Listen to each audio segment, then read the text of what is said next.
let's talk about lifting straps. So there's a time and place for them. Let me caution you and say that they're not for everyday use. Your lifting straps need to be reserved for ultra heavy movements or ultra endurance style, endurance style training that you can't hang on the grip for that long here. But they should not be a replacement for everyday usage for specifically anything that's like a deadlift or a variation thereof that is singular reps. But if you're looking at multiple sets, multiple reps, it's a gym with no chalk.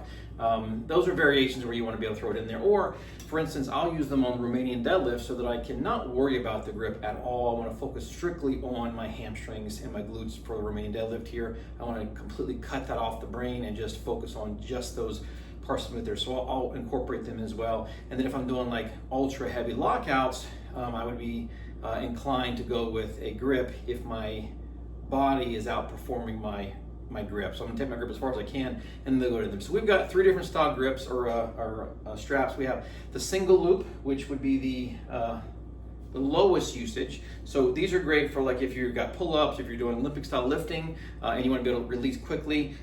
These are great for them because they just single loop here, loop right in, and then you can quickly loop yourself into that barbell or pull-up bar or whatever it is if you're struggling to stay with that weight, and then I'm locked down, I'm good to go. This is also the least secure of the 3 options here. So that's the single loop there.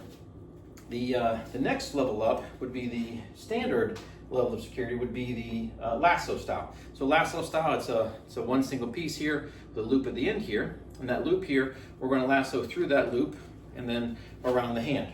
Same thing on the other side here, lasso through the loop and around the hand. So you want to make sure that you're doing it opposite each time. So in my case here, my straps face inward for me.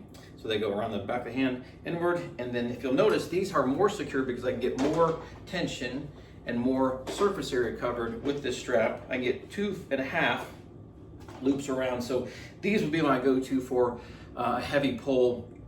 Well, actually, when I'm doing my Romanians, I'll go to these here for a nice quick run into, or if I ever were doing shrugs, which are really those, I would put these on as an alternative as well here. So pretty well good security, safe or standard security here in terms of these, in terms of holding the bar there or strength.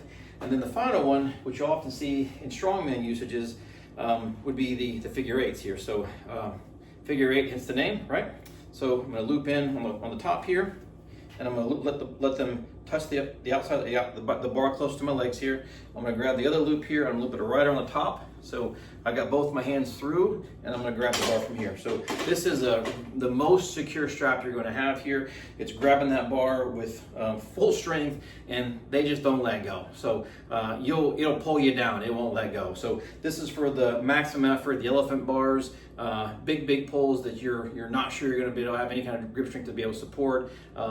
If you're doing like reverse band deadlift, for instance, and the top of that weight is super heavy, you probably want to go ahead and lock in with some of these figure 8s here. So these are the 3. They're nice to have. You don't need to start with any of them. You need to have your grip strong first, but when it's time to buy, I would go with the standard set first. The lasso one is the most commonly used, and then go from there which direction you want to head, either to the single loop or to the figure 8s. Let's go.